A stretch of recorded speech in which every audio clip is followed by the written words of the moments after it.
விவேகி யாருன்னா கரெக்டான பாதையை தெரிந்தெடுத்தவன். இந்த பேதை யாருன்னா துன்மார்க்கத்தை தெரிந்தெடுத்தவர்கள். கவனிங்க, ஆண்டவர் அவருடைய வார்த்தையை கொடுத்து சொல்றாரு, இந்த தான்ப்பா என்னுடைய வழி, இதுதான் சரியான பாதை, இதில் தான் நீ என்ன செய்யணும், நடக்கணும்னு சொன்னா, சில நாட்களிலே சில நேரங்களிலே அதில் ஒரு பிரச்சனை வரும் பொழுது அதை கர்த்தருடைய துணை கொண்டு விவேகி என்ன செய்கிறான், எதிர்கொள்கிறான். ஆனால் பேதையோ என்ன செய்கிறான், நெடுக போய் தண்டிக்கப்படுகிறானா. கவனிங்க, இது எப்படின்னா, நேராக போகிறீங்க, ஒரு குழி இருக்குது, கண்ணு தெரிகிறவன் என்ன செய்வான், குழியை பார்த்தவொடனே குழி இருக்குது, நம்ம என்ன செய்யணும், ஒதுங்கி போகணும். இப்போ அதே வழியில் ஒரு பேதை, தன்னை ஞானின்னு நினைக்கிற எல்லாரும் பேதை. இல்லையா? கவனி, வந்து அப்படி நினைக்கிற ஆள் உள்ளே போகிறாருன்னு வச்சுக்கோங்களேன், என்ன செய்வாங்க, நான் பார்க்காத குழியா. சில பேர் வந்து அப்படி பெருமையாக நான் பார்க்காத பிரச்சனையா, நான் பார்க்காத. நல்லா குடிச்சிருக்காரு, அந்த வீட்டில் வேலை செய்கிற அந்த அம்மாவுடைய ஹஸ்பண்ட் குடிச்சிட்டு வந்து சண்டை போடுறார்.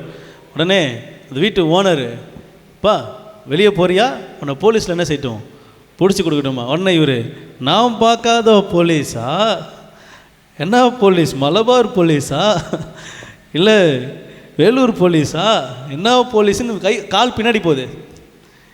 நான் பார்க்காத போலீஸான்னு சொல்லிட்டு எங்கே போகல, முன்னாடி வரல, பின்னாடி போகுது. அப்படியே ஒதுங்குறாப்புல. வாய் தான் என்ன செய்யுது, பெருசாக பேசுது, ஆனால் கால் என்ன செய்யுது, நல்லா சிந்த வேலை செய்யுது. போலீஸ் வந்தால் உதப்பாங்க, திட்டுவாங்க, இல்லை அடிப்பாங்க, உள்ளே கூட்டு வச்சு உதப்பாங்க. நம்ம என்ன செஞ்சிடணும், பின்னாடி போகணுன்னு காலுக்கு தெரியுது, ஆனால் வாய்க்கு என்ன செய்யலை. இதுதான் பேதை. சொல்கிறது என்னவோ பெருசாக என்ன செய்வாங்க, ஆனால் பண்ணுறதில் நான் பார்க்காத குழியான்னு தாண்டுவார். பாதி குழியில் பார்த்தா என்னை காப்பாற்றுங்க நிற்கிற என்ன செஞ்சிடுவார். கவனிங்க, விவேகி ஆபத்தை கண்டு, நீங்கள் ஆண்டவரை தேடுற பிள்ளைங்களாக இருப்பீங்கன்னா, ஆண்டவரை நீங்கள் உண்மையாக உங்கள் இருதயத்திலேருந்து தேடுவீங்கன்னா, ஆண்டவர் சொல்வார், இதை செய், இதை செய்யாத.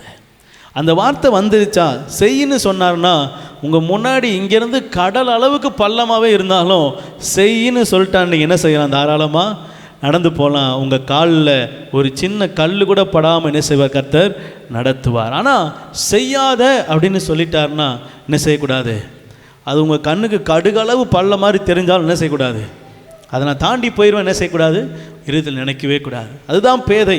ஆண்டவர் சொல்வதை தவிர்த்து தன்னுடைய சுய அறிவில் யோசிக்கிறவன் பேதை.